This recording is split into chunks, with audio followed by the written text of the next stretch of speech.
Federal Election Commission Chairman Bradley Smith. How are you, sir? I'm good. How are you, Mark? Good. Well, here we are again. And I really don't think it's changed that much, which is if, in fact, the president entered into a non-disclosure agreement, or if they set up an LLC to purchase some kind of a story through the National Enquirer and so forth and so on, whether people like it or not, is that a campaign violation? Well, you're quite right, Mark. It really hasn't changed from the analysis that I gave you the last time we spoke, a couple months ago when this kind of first broke regarding Stormy Daniels and so on.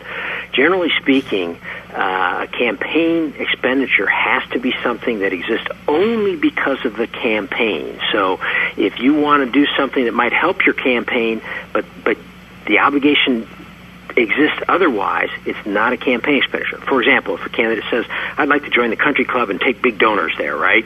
That's not a campaign expenditure. That's going to be considered personal use, and it's not for the campaign.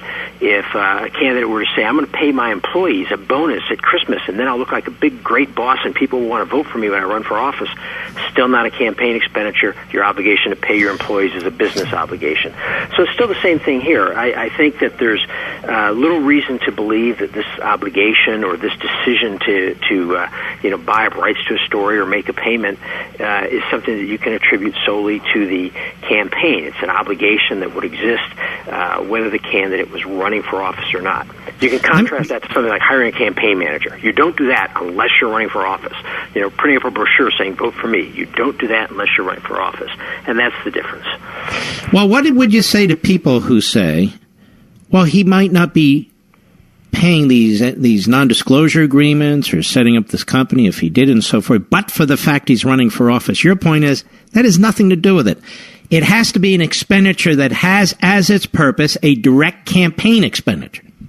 Right. I mean, you could make the same argument, for example, if the candidate said, I want to look good in this televised debate this weekend, so I'm going to go out and spend $1,600 on a Brooks Brothers suit. Is that a campaign expenditure? No, that's a personal expenditure for a suit. You got to buy suits and clothes anyway, and the fact that you made that purchase at that time and that particular purchase with the idea that it might help your campaign doesn't convert that into a campaign expenditure. So the answer is, I think, no, and I don't think these latest revelations, while they may matter to people in other reasons, they don't really change that core campaign finance interpretation of the law. It has to be something that exists only because you're campaigning. And you're able to speak authoritatively. Why? Because you handle this rule? Well, I like to think I'm able to speak authoritatively. Of course, I was the chairman of the Federal Election Commission, served as a commissioner for 5 years. And, one of the interesting things is while, you and I agree, Mark, that most of these federal campaign finance laws are unconstitutional or should be held as such and struck down, one thing that I was always about the toughest on when I was on the commission was the idea of personal use, that a candidate cannot convert these campaign funds to his personal use. So stop right there. So Trump is not using campaign funds to pay for non-disclosure agreement monies or to set up a company to pay for non-disclosure or anything of the point. He's using his own money. Exactly. And what the argument would be, well, but shouldn't that have been a campaign expenditure? And we might say no, again, because this is an obligation he might have paid to keep his son Barron from hearing the news in an embarrassing way, to save, for family harmony, to save his commercial reputation as a reality TV performer. So there's lots of reasons why he would have done it. And it may be that they did it at this time, or more likely that these women demanded the payments at this time because he was running for office. But that doesn't change the fact that this is an obligation that exists if he chooses to pay it, whether he's running for office or not. The point is, all these events leading up to the NDA or any of these legal machinations and so forth had nothing to do with the fact of the campaign, had nothing to do with the fact that he's running for office. Any funds that were transferred had nothing to do with the campaign. They didn't come out of the campaign. If they have the effect of helping the president, so what? As you said, like buying a suit. Yeah, and if he had done the opposite, let's suppose he'd used campaign funds to pay for this, right? You know that the same people who are saying, now this is a campaign finance violation, would say, had he used campaign funds, oh, that's a campaign finance violation. You can't use campaign funds to make a personal payment to pay off, someone who's making allegations against you. So they want to catch, I think, the president in a damned if you do, damned if you don't situation, and I just don't think that can work.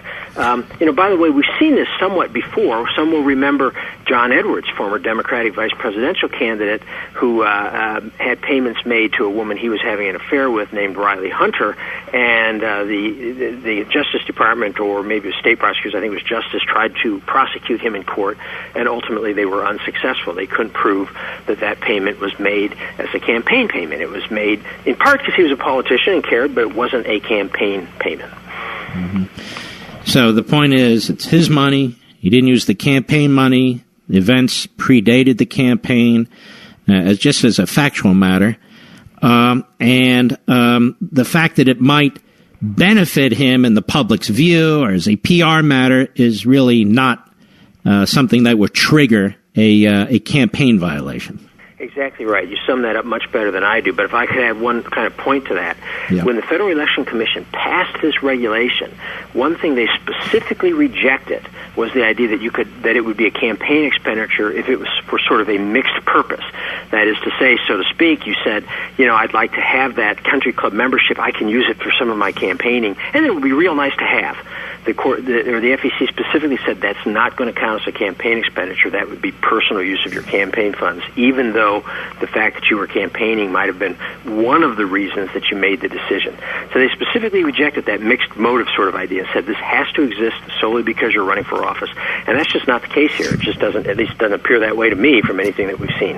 And wouldn't the problem be if you're wrong, and how could you be wrong? You were involved in making the decision. But if you're wrong, then you are federalizing for campaign purposes all kinds of private acts, private monies, and so forth. There could be no end to this. Well, that's right. I mean, the flip side of this is if this is a campaign expenditure, then we would be saying that essentially candidates have to make payments like this from their campaign funds. Now, is that really what we want campaign funds to be for?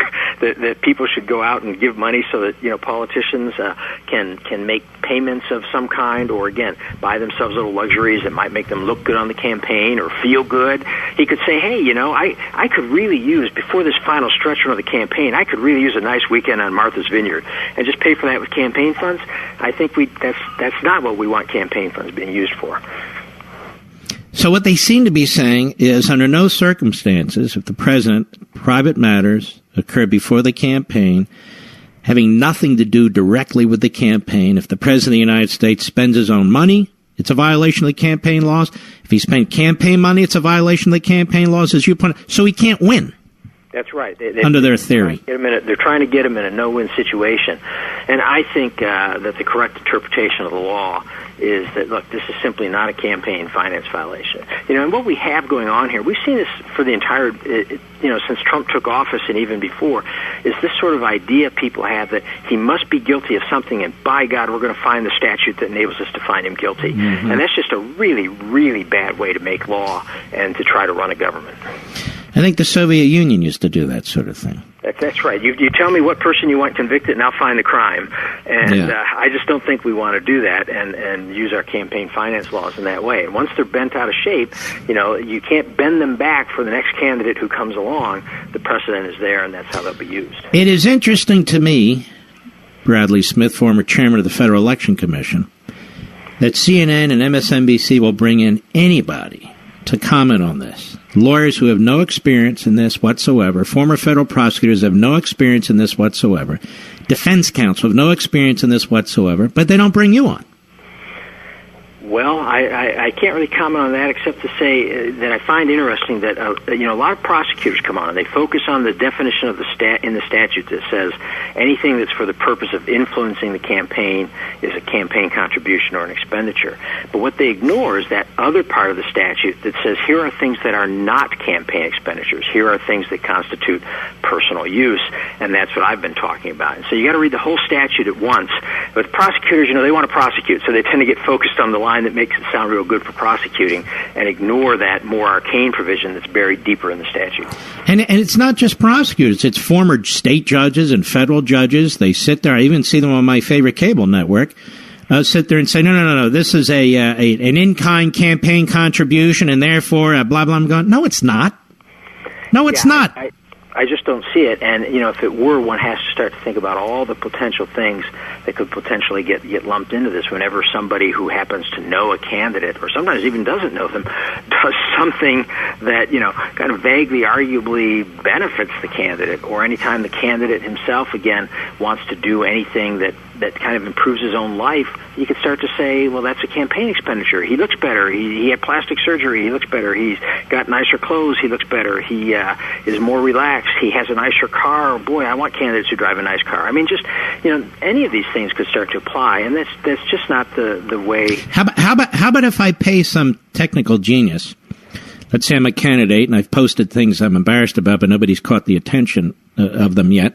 And I get them on there to wipe them. I say, here, I'm going to pay you some money, clean all that stuff out. That's not a campaign contribution. Well, I would generally think, again, no, it's not. I mean, one could make the argument where if the campaign hired the person and they did it... I hired the person. They made the decision that they wanted to take that off for campaign purposes. But if, for example, that's just out there and all of a sudden somebody comes to them and says, hey, I've got this screenshot of an embarrassing post, that I don't think is a campaign expenditure. That's just kind of a blackmail payment.